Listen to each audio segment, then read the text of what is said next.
sa Wiltic Cubao sa may Aurora Boulevard. Active sa mga motorsiklo na mga repo. Papasukin natin loob, titingnan natin bago tayo mag-umpisa. Alright.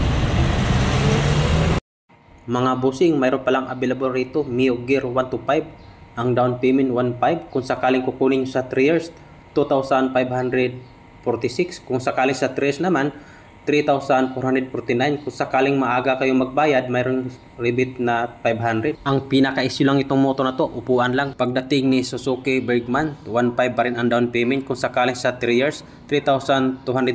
Kung sakaling sa 2 years, 4,265. Alright mga bossing, pagdating kay Mio, ang down payment 1.5 pa rin. Pagdating sa 3 years, kung sakaling 3 years nyo kukunin, 3,316. Kung sakaling 2 years, 4,422. Kung maaga naman kayo magbayad, may rebate 500. Pagdating naman sa upuan, hindi na stock pero bagong bago. Alright mga paps, pagdating kay Honda Click 125, 1.5 ang down payment. Kung sakaling kukunin nyo sa 3 years, 3,278.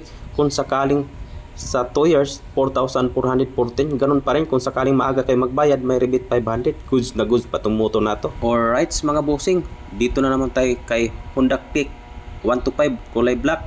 Pagdating sa down payment, same pa rin sila sa isa.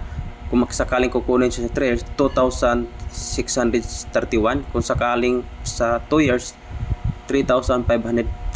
Ganun pa rin. Kung maaga kayo magbayad, may rebate 500. Goods na goods pa ito. Makapal pang gulong.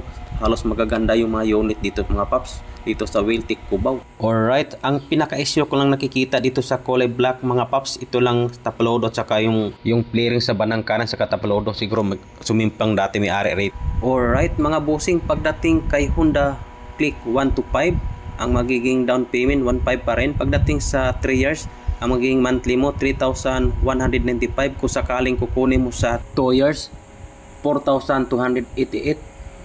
Ang pinaka-issue lang dito guys, itong upuan.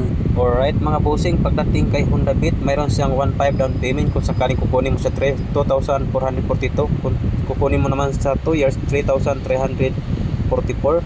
Kung maaga ka magbayad, may rebate 300. Ito pala ang pinaka-issue niya, basag ng ilaw mga paps, tsaka yung black. Mga bossing, pwede nyong iwiwis ang Wiltic Cubao. Halos magkatapat lang tong Wiltic at saka Toyota Aurora Boulevard mga paps. Hanggang dito na lang ako mga paps. Maraming salamat po sa inyong lahat.